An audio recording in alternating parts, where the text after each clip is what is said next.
black billionaire came home to find his fiancée bullying his daughter. This is what he did next. The sleek black Bentley pulled into the circular driveway of the Cole mansion at 9:47 p.m., 3 hours earlier than scheduled.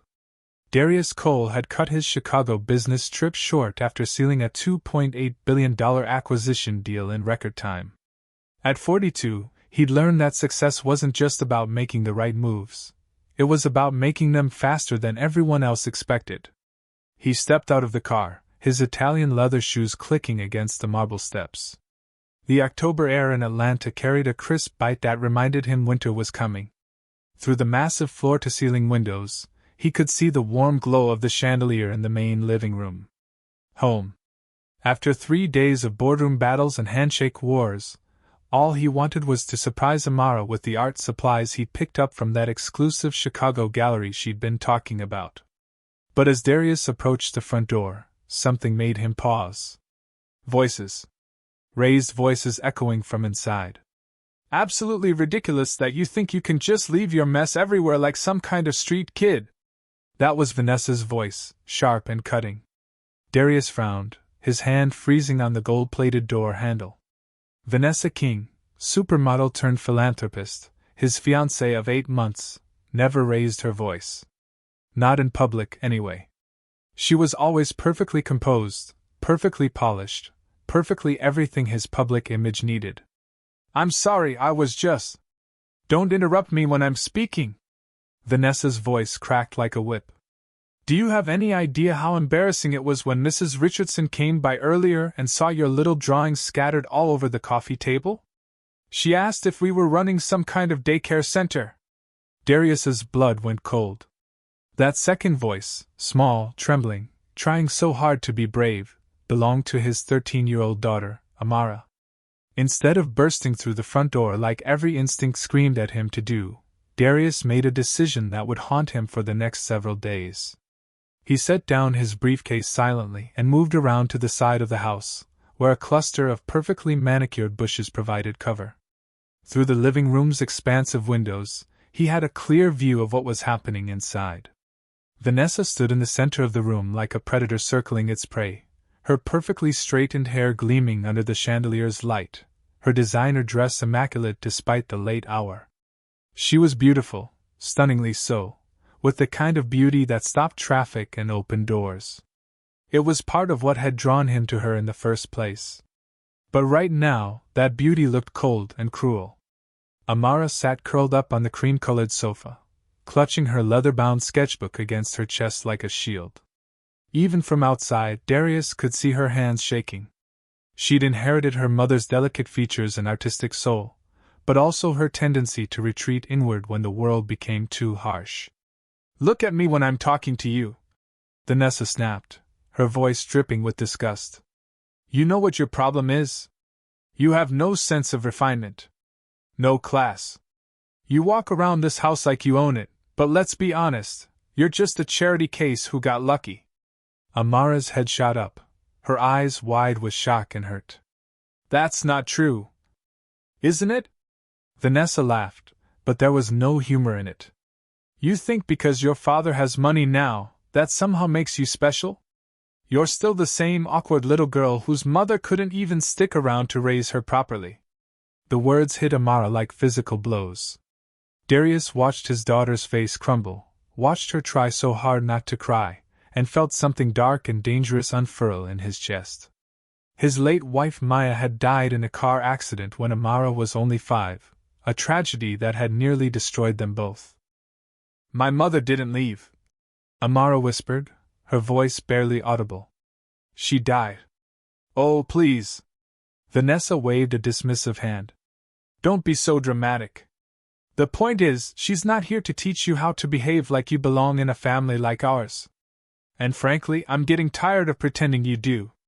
Vanessa moved closer to the sofa, towering over Amara with practiced intimidation. "Let me make something very clear, little girl. Your father and I are getting married in 6 months. This will be my house, and I will not tolerate you embarrassing me or the Cole name with your artistic delusions and sloppy behavior." She reached out and snatched the sketchbook from Amara's hands before the girl could react. No, please. Amara started to stand, but Vanessa's withering glare froze her in place. What is this nonsense anyway? Vanessa flipped through the pages with deliberate carelessness. More little fantasy drawings? Princess castles and fairy tale mothers who come to rescue you? She let out a bitter laugh. Grow up, Amara. The world doesn't work that way. Your father built an empire through ruthlessness and smart decisions, not childish dreams. Outside in the shadows, Darius felt his hands clench into fists. Those weren't just random drawings. They were Amara's way of processing her grief, her connection to her mother's memory. Maya had been an artist too, and some of Amara's most precious possessions were the sketches they'd worked on together before the accident. You want to know what I think? Vanessa continued, her voice turning silky with false sweetness. I think you use these little art projects to manipulate your father. Make him feel sorry for you. Poor little Amara, still missing her mommy. But that stops now. You're 13 years old, time to act like it. Amara finally found her voice, though it came out as barely more than a whisper. Daddy loves my art. He says I have a gift. Your daddy says a lot of things to keep you happy. Vanessa cut her off with surgical precision.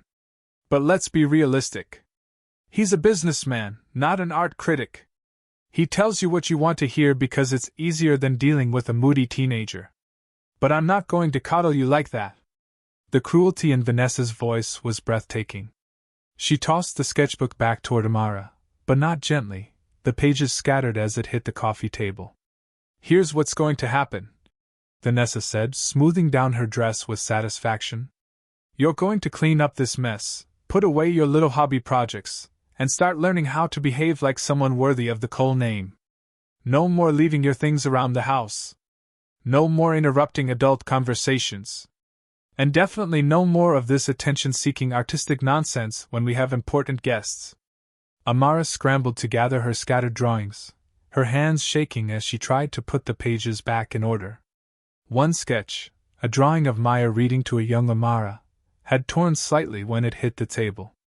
Darius watched his daughter's face as she saw the damage, watched the single tear that finally escaped and rolled down her cheek. And Amara? Vanessa's voice turned deadly quiet.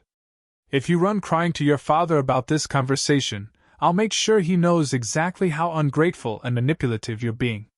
How you're trying to sabotage his happiness because you can't handle sharing his attention. Do you understand me? Amara nodded miserably, clutching her ruined sketchbook. Good. Now go to your room. I don't want to see you again tonight. As Amara hurried from the room, her shoulders shaking with suppressed sobs, Vanessa's entire demeanor shifted. The cruel mask melted away, replaced by her usual serene smile. She checked her reflection in the mirror above the fireplace, smoothed her hair, and settled onto the sofa with her phone, probably checking social media or planning tomorrow's charity luncheon. The transformation was so complete, so practiced, that Darius realized with sickening clarity that this wasn't the first time. How long had Vanessa been tormenting his daughter?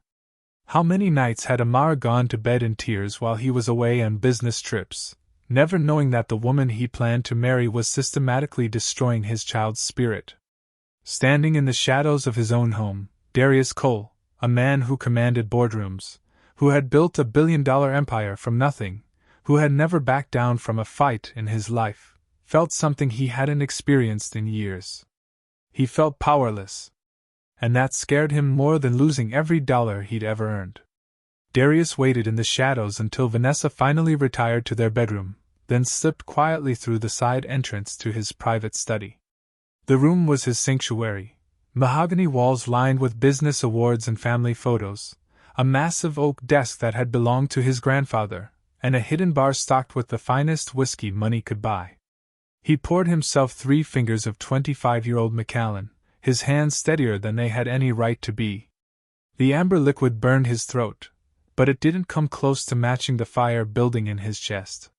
Sinking into his leather chair, Darius stared at the framed photo on his desk, himself, Maya, and 5-year-old Amara at the beach in Hilton Head, just months before the accident.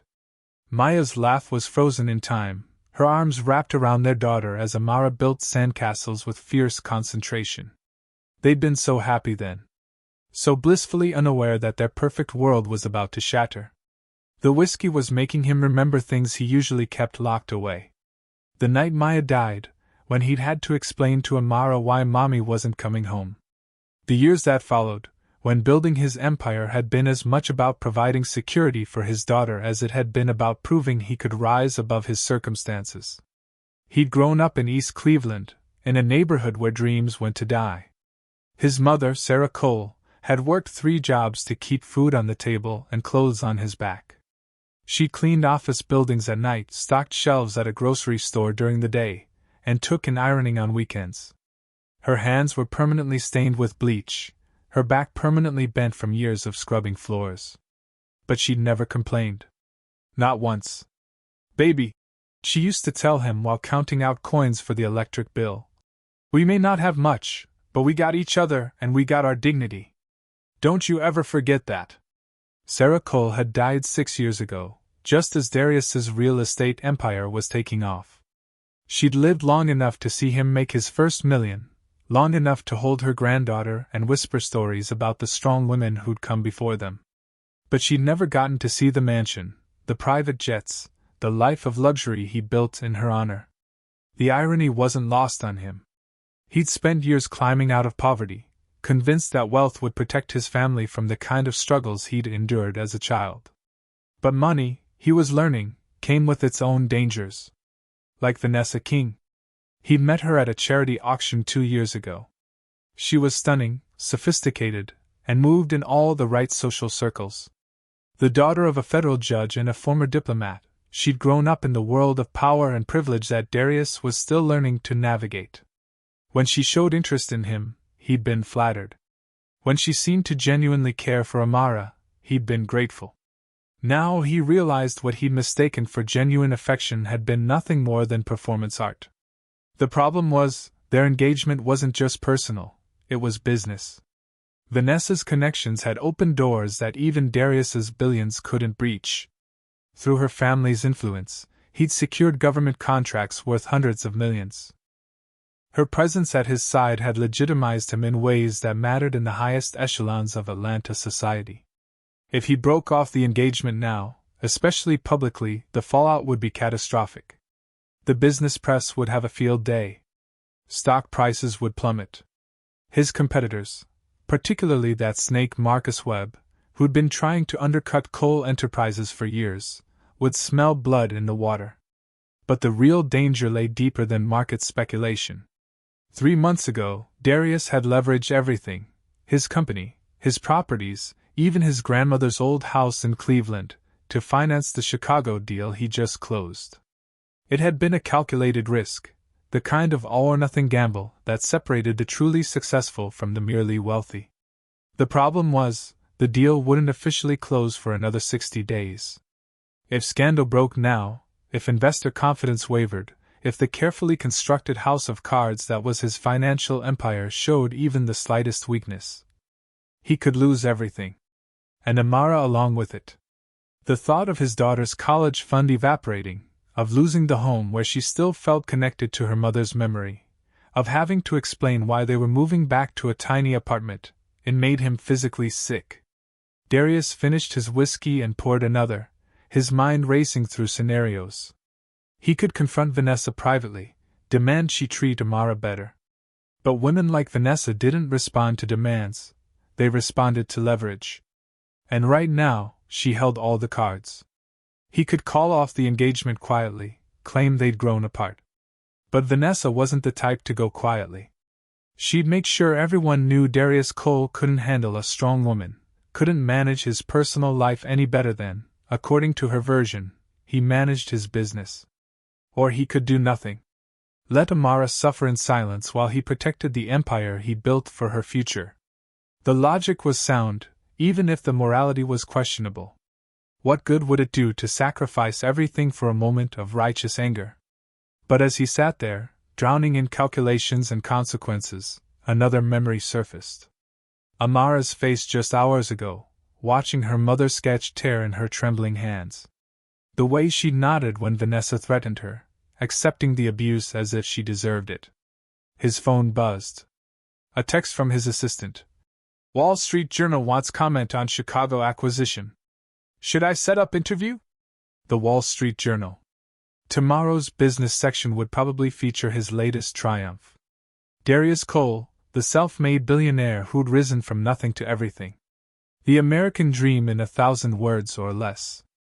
But what kind of dream was it if he couldn't protect his own daughter? Another buzz. This time from Vanessa. Darling, I know you're in your study. Come to bed soon. We need to discuss the foundation gala next week. Red heart. The heart emoji felt like a knife between his ribs.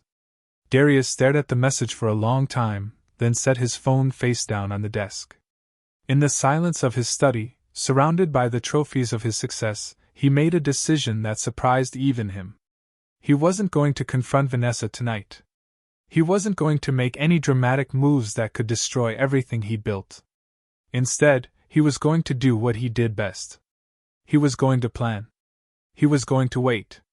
And he was going to find a way to expose Vanessa's true nature so completely, so publicly, that when the engagement ended, she would be the one left in ruins. It might take weeks. It might cost him everything anyway. But Amara was worth the risk. 3 floors above, Amara Cole sat cross-legged on her bedroom floor, surrounded by colored pencils and the scattered remains of her evening. Her room was a sanctuary of soft lavender walls and white furniture, with shelves lined with art supplies and books.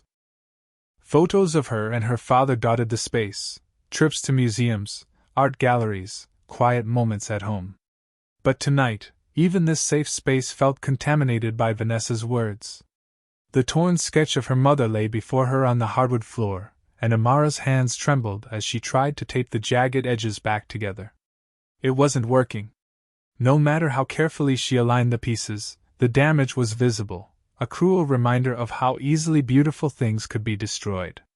It's okay, Mama, she whispered to the drawing, using the pet name she'd called Maya when she was little. I can fix this. I can fix everything. But even as she said it, she knew it wasn't true. Amara picked up a fresh sheet of paper and began to sketch, her pencil moving with the fluid confidence that came from years of practice. The image that emerged was achingly familiar, Maya as she remembered her, with kind eyes and gentle hands, surrounded by a soft, golden glow. But this time, Amara drew her mother with wings, transforming her into the guardian angel she'd always imagined watching over them. I need you, Amara whispered to the drawing. Daddy's going to marry her, and I don't know what to do. She hates me, and he doesn't see it, and I'm so tired of pretending everything's okay. The house was quiet now, but Amara's ears were still tuned to every sound. She'd become an expert at reading the silence, at knowing when it was safe to breathe freely, and when she needed to make herself invisible. Tonight felt heavy with unspoken tensions, the kind of atmosphere that made her stomach clench with anxiety. A soft knock at her door made her freeze. She quickly swept her drawings under her bed and called out, "Come in," trying to sound normal. But the door didn't open. Instead, she heard footsteps pause in the hallway, then continue past her room. Daddy? She knew his walk, the particular rhythm of his Italian leather shoes on the marble floors. He'd come to check on her, maybe to apologize for being away, maybe to ask about her day. But he hadn't come in. Amara's heart sank as the footsteps faded toward the master bedroom. He knew. Somehow, he knew what had happened with Vanessa, and he was choosing not to deal with it. The realization hit her like a physical blow. If her own father wouldn't protect her, who would? She crawled into bed with her sketchbook, pulling the covers up to her chin. Through her bedroom window, she could see the lights of Atlanta twinkling in the distance, each one representing a family, a home, people who probably loved each other without all these complications. Amara had been 8 years old when Daddy first brought Vanessa around. Back then, she'd been cautiously hopeful. Vanessa was beautiful and sophisticated, and she'd seemed genuinely interested in Amara's artwork. She'd even bought her expensive art supplies and praised her drawings in front of others. But that had all changed after the engagement was announced 6 months ago. Gradually, Vanessa's compliments had turned into corrections. That's nice, honey, but don't you think the proportions are a little off? Then came suggestions about more appropriate activities for a girl of her social standing. Art is a lovely hobby, but you should also focus on things like piano lessons and etiquette classes. The real cruelty had started about 2 months ago, always when Daddy wasn't around. A critical comment here, a dismissive gesture there. Nothing dramatic enough to report, but persistent enough to make Amara doubt herself in ways she never had before. The worst part wasn't even the mean comments, it was the way Vanessa could transform back into the perfect stepmother-to-be the moment Daddy appeared. The Jekyll and Hyde act was so flawless that Amara had started to question her own perceptions. Maybe she was being too sensitive. Maybe Vanessa was just trying to help her grow up. But tonight had shattered those doubts. The venom in Vanessa's voice, the deliberate cruelty of her words, the way she'd grabbed the sketchbook, there was no mistaking that for anything other than what it was. Pure, calculated malice. Amara opened her sketchbook to a fresh page and began drawing again, but this time the image that emerged was different. It was still her mother, but Maya looked sad, disappointed. The angel wings were drooping, and there was a question in her drawn eyes that seemed to ask, "Why aren't you fighting back?" "Because I don't know how," Amara whispered to the sketch. "Because I'm just 13, and she's an adult, and everyone thinks she's perfect. Because Daddy's finally happy again, and I don't want to ruin that." The next morning arrived gray and drizzly, matching Amara's mood perfectly. She usually loved their Saturday breakfast ritual. Daddy would make his famous blueberry pancakes while she set the table with the good china, and they'd talk about everything and nothing while jazz music played softly in the background. But today, she couldn't face it. The thought of sitting across from Vanessa, of pretending everything was normal, while those cruel words echoed in her memory, made her feel physically sick. Instead, she grabbed a granola bar from the kitchen pantry while the house was still quiet and retreated to her room. When her father knocked an hour later, she called through the door that she wasn't feeling well and just wanted to sleep. It wasn't entirely a lie. She did feel sick with the knowledge that the person who was supposed to become her stepmother saw her as nothing more than an obstacle to be managed. Sick with the realization that her father, the strongest person she knew, might choose his new happiness over her well-being. Sick with the loneliness that came from having no one to talk to about the growing darkness in her life. The days stretched endlessly before her, filled with the kind of heavy silence that made every thought echo too loudly in her head. Amara buried herself in her sketches, creating a world where mothers didn't die, where stepmothers were kind, where fathers always knew when their daughters were hurting. But even her art couldn't fully quiet the voice in her head that whispered Vanessa's words on repeat. "You're just a charity case who got lucky." By evening, when she heard her father's footsteps pause outside her door again, Amara held her breath. This time, surely, he would come in. This time, he would ask the right questions and she would find the courage to tell him the truth. But once again, the footsteps moved on, leaving her alone with her silence and her sketches and the growing certainty that she was truly on her own. Over the next 2 weeks, Darius Cole transformed into a man he barely recognized, a father operating like a chess grandmaster, each move calculated to expose the truth he'd witnessed that October night. If Vanessa wanted to play games with his daughter's well-being, he would show her what a real strategist could do. The first test came on a Thursday evening at Marcus and Elena Rodriguez's penthouse dinner party. The Rodriguezes were old money Atlanta, the kind of family whose approval could make or break social standing in the city's elite circles. Darius had deliberately accepted the invitation, knowing Vanessa would see it as crucial for their image. "Amara, bring your sketchbook," Darius said casually as they prepared to leave the mansion. "Elena mentioned she's been looking for a young artist to feature in her gallery's emerging talent program." Vanessa's smile faltered for just a microsecond, so briefly that anyone not watching for it would have missed it entirely. But Darius caught it, the tiny crack in her perfect composure. "Darling," Vanessa said, her voice honey-sweet, "don't you think Amara would be more comfortable staying home tonight? These adult gatherings can be so tedious for young people." "Nonsense," Darius replied, adjusting his tie in the hallway mirror. "Amara's artwork is extraordinary. It's time people saw what real talent looks like. During the cocktail hour at the Rodriguez penthouse, Darius watched Vanessa work the room with professional precision. She was magnetic, drawing people into conversations with the effortless grace that had first attracted him. But when he guided Elena Rodriguez over to where Amara sat quietly sketching the city skyline through the floor-to-ceiling windows, everything changed. "Elena, I'd like you to meet my daughter Amara," Darius said, his voice carrying across the nearby conversations. "She's the artist I was telling you about." Amara looked up, startled but pleased. She'd been drawing the way light played across the buildings outside, and the sketch was breathtaking, full of movement and emotion that most adults couldn't capture. "My goodness," Elena breathed, genuinely impressed. "This is remarkable work for someone so young. The way you've captured the light, it reminds me of early Hopper, but with your own unique perspective." As a small crowd gathered around Amara's sketch, Darius kept his peripheral vision locked on Vanessa. She stood frozen by the bar, her champagne glass gripped so tightly her knuckles had gone white.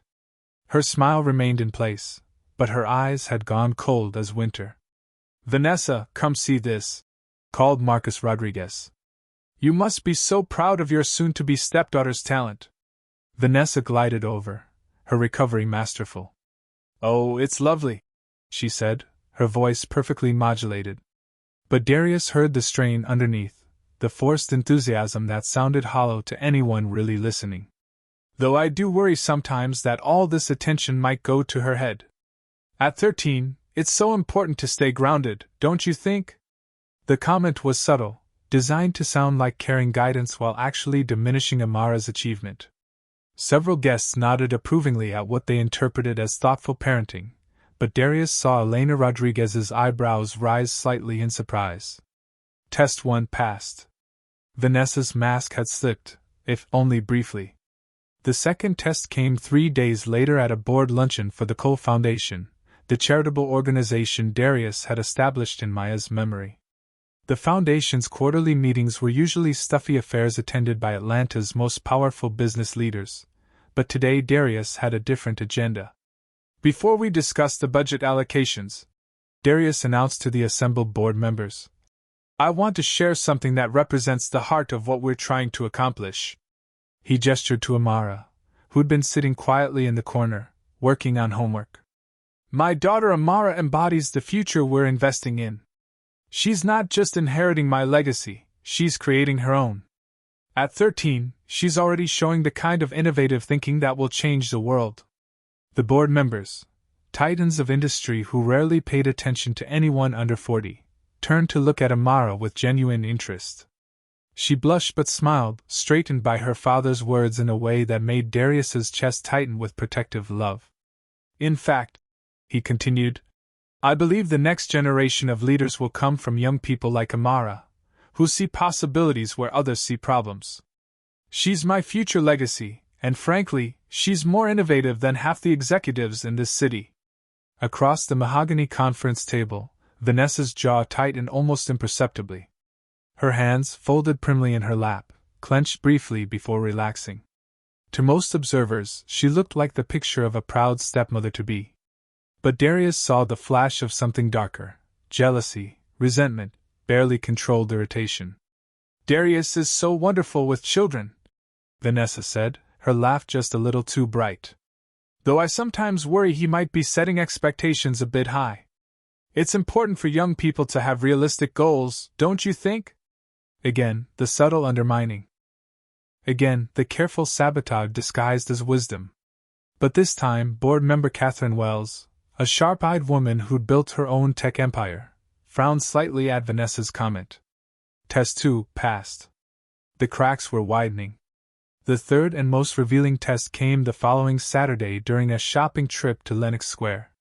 Darius had suggested they pick out decorations for Amara's room, claiming he wanted to redecorate as a surprise for her 14th birthday next month. "I have some calls to make," he said once they reached the home decor section of Neiman Marcus. "You two go ahead and look around. I'll catch up in 15 minutes. It was a calculated risk, leaving them alone, but Darius needed to see how Vanessa behaved when she thought he wasn't watching. He positioned himself behind a display of mirrors where he could observe without being seen.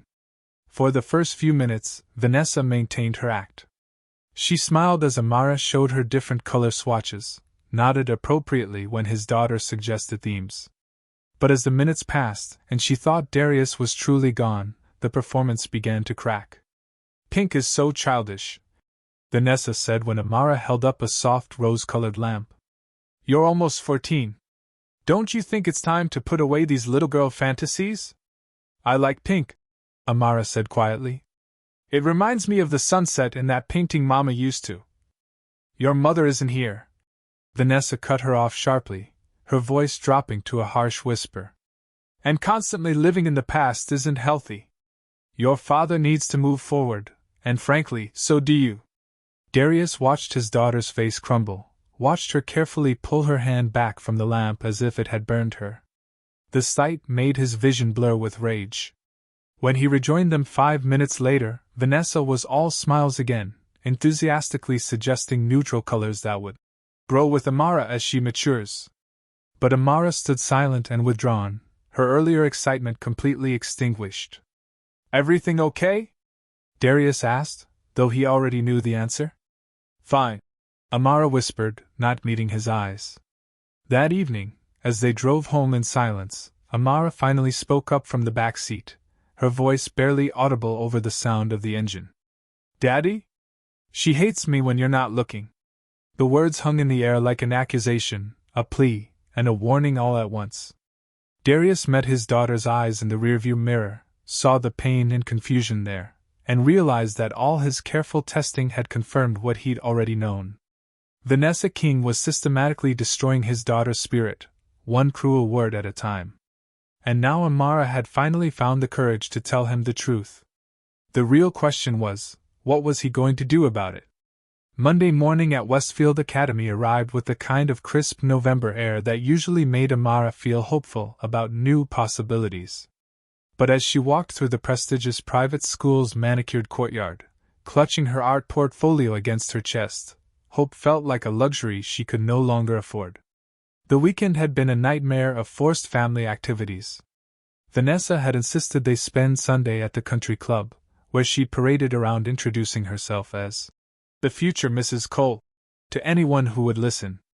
Each time she said it, Amara felt a little piece of herself die, knowing that when the wedding happened in 5 months, her safe spaces would disappear entirely. "Did you see the photos in Atlanta Social from the Henderson charity auction?" Madison Parker's voice carried across the courtyard as Amara tried to slip past unnoticed. Madison was everything Amara wasn't: confident, perfectly put together, born into the kind of old money family that never had to worry about belonging. "Oh my God, yes!" squealed her friend Chloe. Vanessa King looked absolutely stunning. That Valentino dress was to die for. Amara's steps slowed involuntarily. She shouldn't listen, should just keep walking to art class where Mrs. Chen would smile at her work and remind her that her talent mattered. But something masochistic made her hover near the fountain, pretending to check her phone. "My mom says she's going to revolutionize Atlanta society," Madison continued, her voice dripping with admiration. "Finally, someone with real class and sophistication.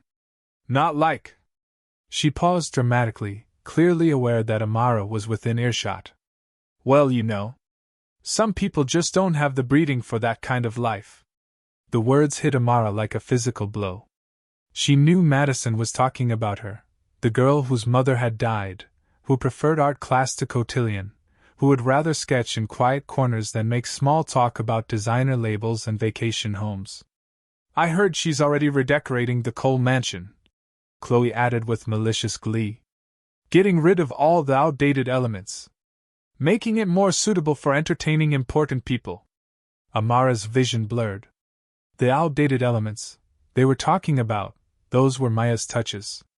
Her mother's artwork on the walls, the reading nook where they'd spent countless hours together, the garden where Maya had taught her to see beauty in simple things. "Poor Darius Cole," Madison sighed theatrically. "Having to deal with a moody teenager when he's trying to build a proper family with someone like Vanessa. I mean, can you imagine? She's basically a saint for taking on that kind of Project. Project. That's what she was to them, to everyone. Not a daughter who missed her mother, not a young artist finding her voice, not a person with feelings and dreams and fears. Just a project to be managed, an inconvenience to be tolerated until she was old enough to be shipped off to boarding school or college. Amara's hands shook as she fumbled with her phone, trying to look busy while the conversation continued around her. But the cruel words kept coming, each one confirming her worst fears about how the world saw her. At least she'll have a proper role model now, Madison concluded with fake sympathy. Someone who can teach her how to actually fit into Atlanta society instead of all this artistic nonsense. That was the breaking point. Amara's carefully constructed walls finally crumbled, and without thinking, she turned and ran. Past the surprised faces of her classmates, past the concerned calls of teachers who tried to stop her, past the security guard who radioed the main office about a student in distress. She ran until her lungs burned and her legs gave out, finally collapsing on a bench in the school's art garden, a quiet space behind the studio building where students could sketch outdoors. Her portfolio had scattered during the run, drawings of her mother and dreams and hopes spread across the autumn leaves like broken promises. Mrs. Chen found her there 20 minutes later, quietly gathering up the scattered sketches while Amara sat hunched over, her whole body shaking with suppressed sobs. "Want to tell me what happened?" the art teacher asked gently, settling beside Amara on the bench. For a moment, Amara couldn't speak. The words were all tangled up with fear and shame and anger she didn't know how to process. But Mrs. Chen waited patiently, the way she always did, treating Amara's emotions as carefully as she treated her artwork. "They think I'm just a project," Amara finally whispered. "Something that needs to be fixed or replaced or managed. And maybe they're right. Maybe I really am just in the way of Daddy's new perfect life."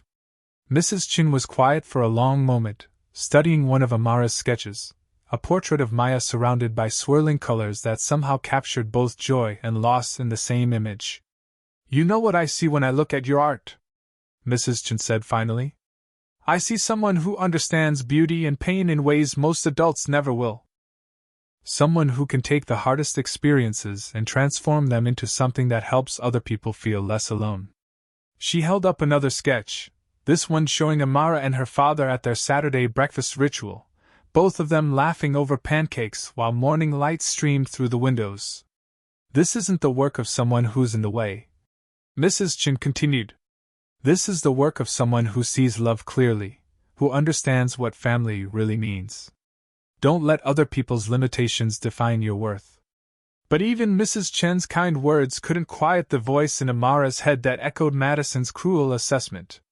As she sat in the art garden, surrounded by her scattered drawings and the concerned presence of the one adult who truly saw her, Amara felt herself disappearing piece by piece. The worst part wasn't even the mean girls or their gossip. It was the growing certainty that they might be right. Maybe she was just a complicated inconvenience in her father's new life. Maybe Vanessa really would make him happier once Amara was out of the picture. Maybe the kindest thing she could do was just fade away. When Mrs. Chen walked her back to the main office to call Darius, Amara made a decision that scared her even as she made it. She would stop fighting. Stop trying to compete with Vanessa's perfection. Stop believing that her art, or her feelings, or her very existence mattered enough to cause problems for the people she loved. She would make herself as invisible as possible, until everyone forgot she'd ever been there at all. 20 minutes later, when Darius arrived at the school with worry written across his face, Mrs. Chen pulled him aside for a conversation that would change everything. "Mr. Cole," she said quietly, "I think you need to know that Amara is disappearing. Not physically, emotionally. And if something doesn't change soon, I'm afraid you might lose her completely." The Cole Foundation's annual charity gala was scheduled for the following Saturday, and Darius spent the week transforming what was meant to be a routine fundraising event into something far more significant. If Vanessa wanted to play games with his daughter's future, he would give her a stage worthy of her performance, and her downfall. The grand ballroom at the Four Seasons Atlanta gleamed under crystal chandeliers, draped in the Foundation's signature colors of deep blue and gold. 500 of the city's most influential people had paid $1,000 per plate to support children's education initiatives.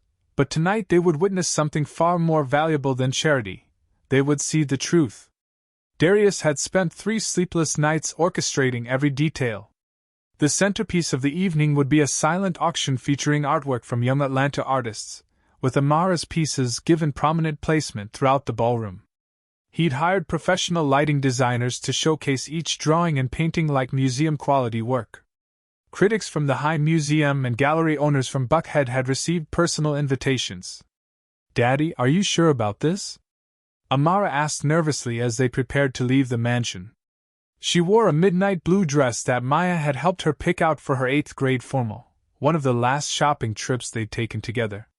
The color brought out her eyes and made her look older, more confident than she'd seemed in months. "I've never been more sure of anything in my life," Darius replied, adjusting his black tie in the hallway mirror. "Tonight, everyone will see what I see when I look at you, not a project or an inconvenience, but an extraordinary young woman with a gift that deserves to be celebrated." Vanessa descended the stairs like a vision in Chanel, her silver gown catching the light as she moved. She looked every inch the perfect society wife, from her professionally styled hair to her flawless makeup. But Darius noticed the tight line around her eyes, the way her smile seemed more brittle than usual. "Darling, I still think featuring so much of Amara's work might be overwhelming for her," Vanessa said, her voice carefully modulated. "She's just 13. All that attention could be quite a lot of pressure." "She can handle it," Darius replied firmly. "Can't you, sweetheart?" Amara nodded, though her hands trembled slightly as she clutched her small purse. Mrs. Chen's words from earlier that week had haunted Darius. "She's disappearing emotionally." Tonight would either restore his daughter's confidence or shatter what little remained of her spirit. The risk was enormous, but the cost of inaction was even greater. The ballroom was already buzzing with conversation when they arrived. Darius had deliberately scheduled cocktail hour to begin with a viewing of the student art exhibition, ensuring that Amara's work would be the first thing guests encountered. As they entered the space, he felt a surge of pride at the sight of his daughter's drawings mounted on easels throughout the room, each one illuminated like a precious treasure. "My goodness," breathed Margaret Whitfield, the grande dame of Atlanta society, as she stopped in front of Amara's portrait of Maya. "This is extraordinary work. The emotional depth, it's remarkable for someone so young." Word spread quickly through the cocktail crowd. Art critics huddled around Amara's sketches, their professional facades giving way to genuine amazement. Gallery owner Patricia Chen, Mrs. Chen's sister, whom Darius had personally invited, spent 20 minutes studying a series of drawings that showed Atlanta's skyline through different seasons and moods. "Who is this artist?" Patricia asked, approaching Darius with obvious excitement. "I'd like to discuss representation. This level of talent in someone so young, it's extraordinary." Darius felt Amara stiffen beside him, overwhelmed by the attention she'd never expected to receive. But instead of shrinking away, something remarkable happened. Her spine straightened. Her chin lifted. For the first time in months, she looked like the confident girl she'd been before Vanessa's campaign of psychological warfare began. "I'm Amara," she said quietly, extending her hand with newly found poise. "Amara Cole." As more critics and collectors gathered around his daughter, Darius kept his peripheral vision locked on Vanessa. She stood near the bar, her champagne glass gripped with white knuckles, watching Amara receive praise that should have made any loving stepmother proud. But her expression was cold, calculating, tinged with something that looked dangerously close to hatred. The moment Darius had been orchestrating for weeks finally arrived when Jonathan Richardson, the city's most prominent art collector, approached their group with obvious enthusiasm. "Miss Cole," Richardson said formally, "I'd like to purchase your entire series of Atlanta cityscapes for my private collection. The way you've captured the emotional essence of the city, it's precisely the kind of fresh perspective we need in the art world." The offer sent ripples of excitement through the nearby guests. A private collection purchase at 13 was virtually unheard of, the kind of recognition that launched serious artistic careers. Amara's face lit up with a joy Darius hadn't seen since before Maya's death. But as the crowd of admirers grew, as gallery owners began discussing future exhibitions and critics scribbled notes about this remarkable young talent, Vanessa's carefully constructed mask began to slip. "She's really quite lucky," Vanessa said to a group of donors, her voice carrying just far enough to reach nearby conversations. "Having a father with such connections. It certainly makes it easier to get attention for amateur work." The comment landed like a stone in still water, creating ripples of uncomfortable silence. Several guests turned to stare at Vanessa with expressions ranging from surprise to disgust. But she wasn't finished. Perhaps emboldened by champagne, or simply unable to contain her jealousy any longer, Vanessa moved closer to where Amara stood surrounded by admirers.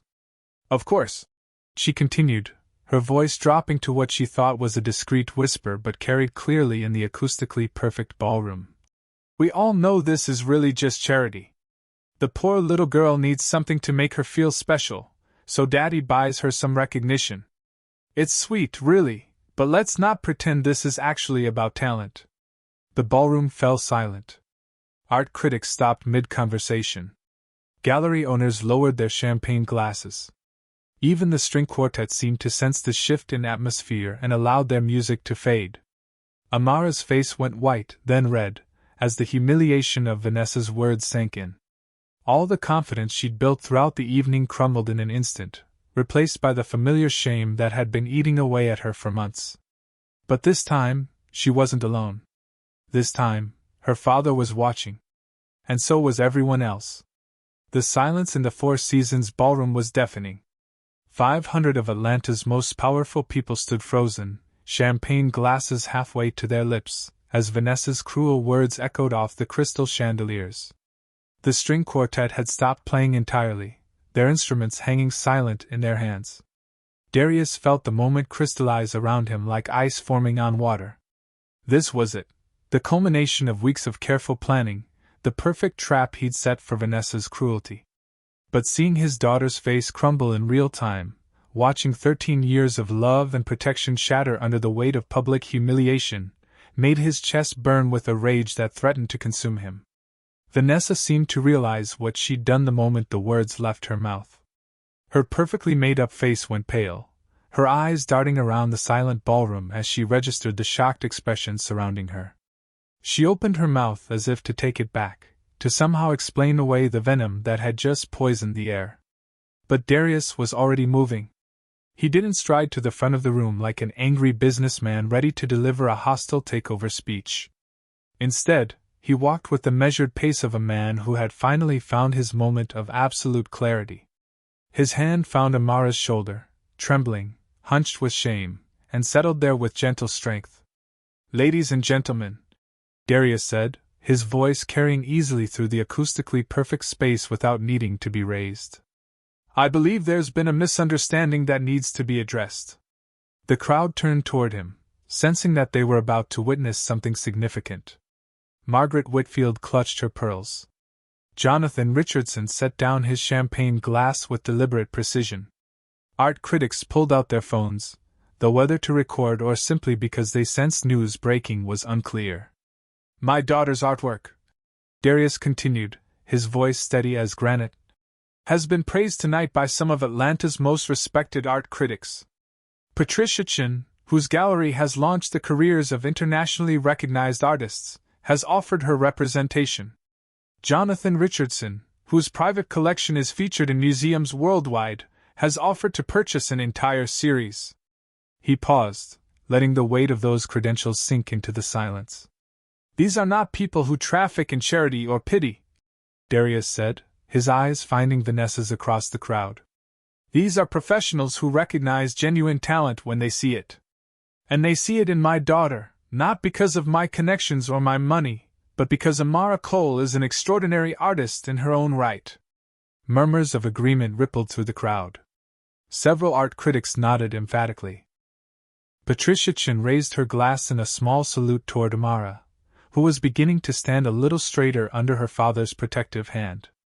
"But what concerns me more than any misunderstanding about my daughter's talent," Darius continued, his voice gaining strength, is the suggestion that a child's worth can be measured by anything other than who she is as a person. The temperature in the room seemed to drop another 10 degrees. Vanessa's face had gone from pale to ashen, her perfectly applied makeup unable to hide the panic in her eyes. Amara is not a project to be managed or fixed, Darius said, his words cutting through the ballroom like a blade.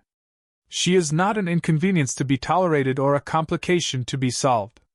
She is my daughter, brilliant, talented, kind, and worthy of respect from anyone who claims to care about our family.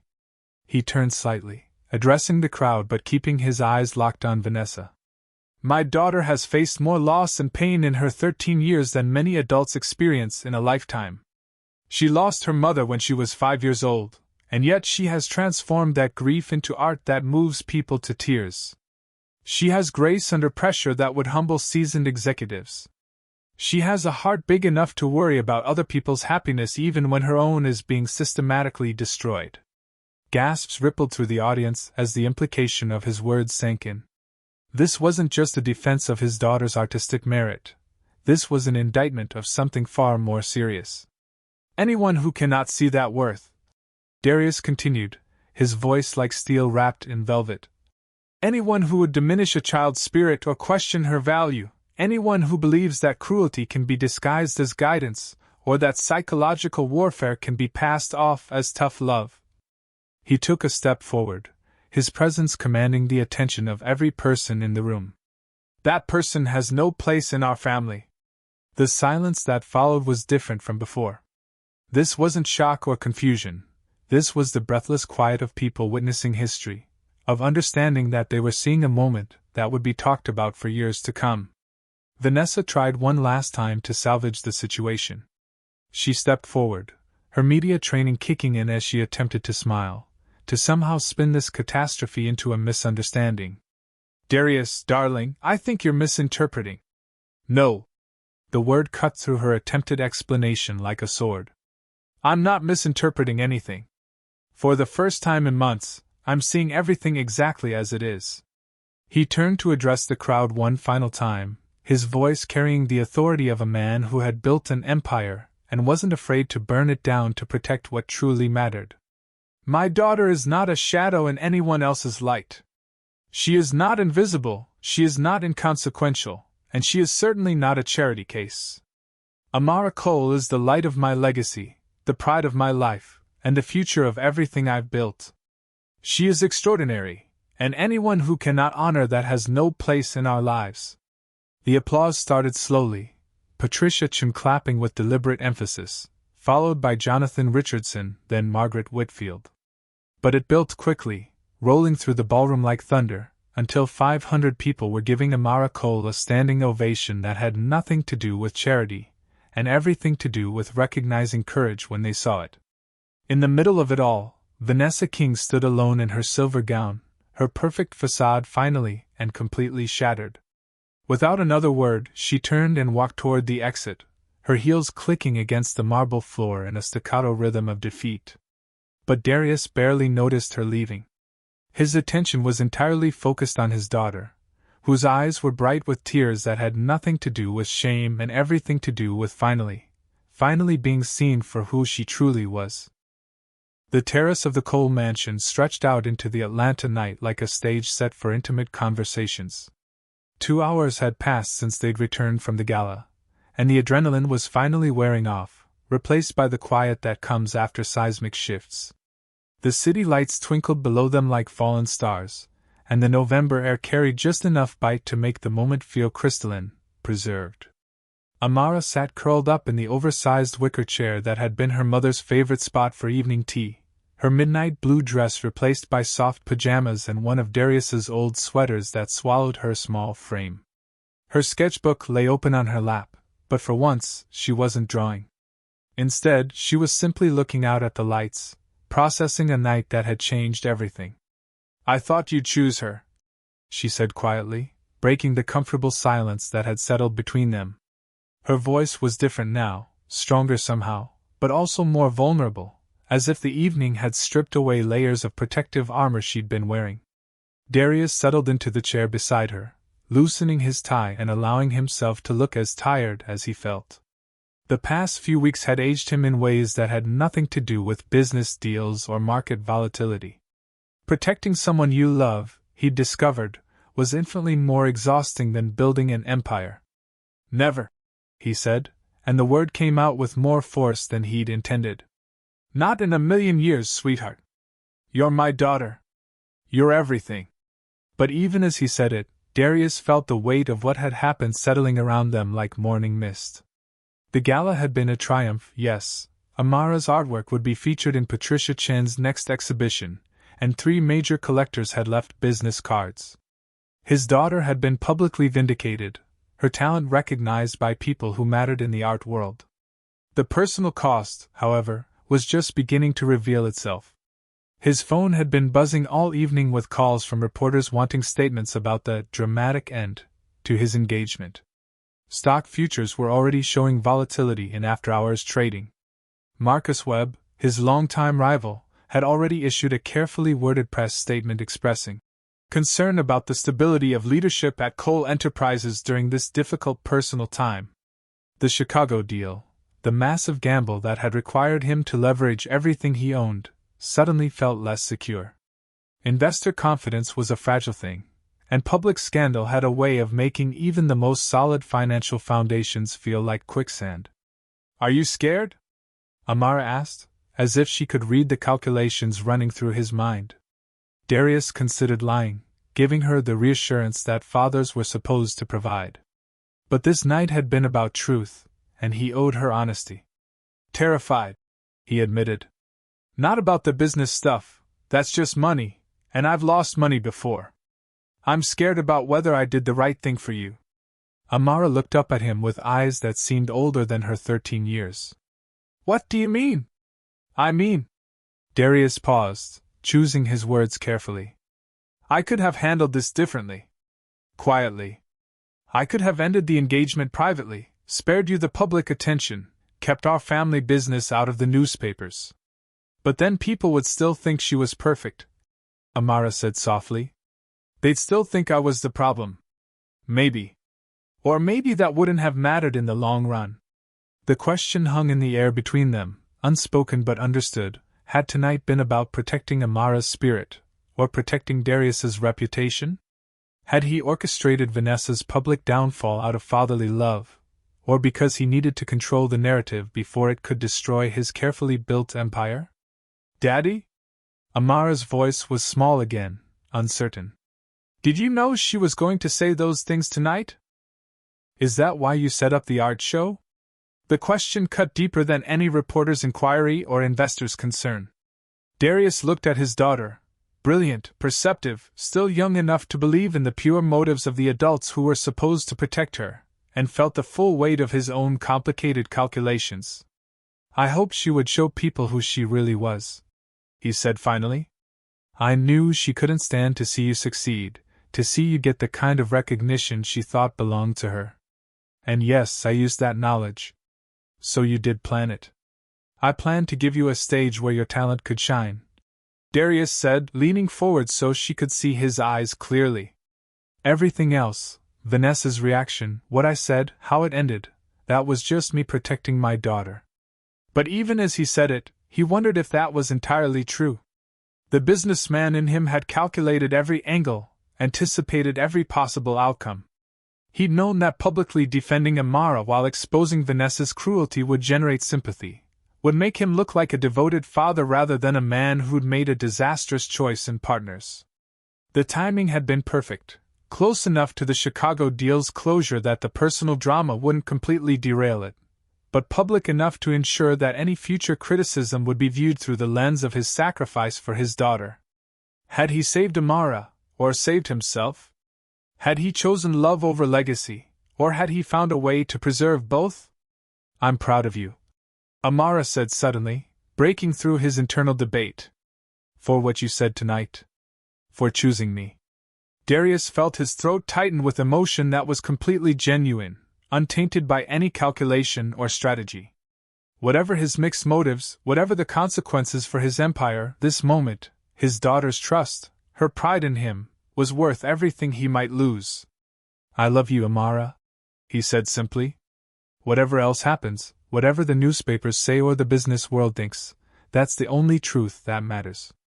She smiled then, the first completely unguarded smile he'd seen from her in months, and curled up closer to him in the chair that had been her mother's favorite spot. Above them, the Atlanta skyline glittered with promise and peril, each light representing another family, another choice between love and ambition, another chance to decide what really mattered when everything was on the line. And in the quiet of the terrace, with his daughter's head resting against his shoulder, Darius Cole allowed himself to believe that some questions were more important than their answers.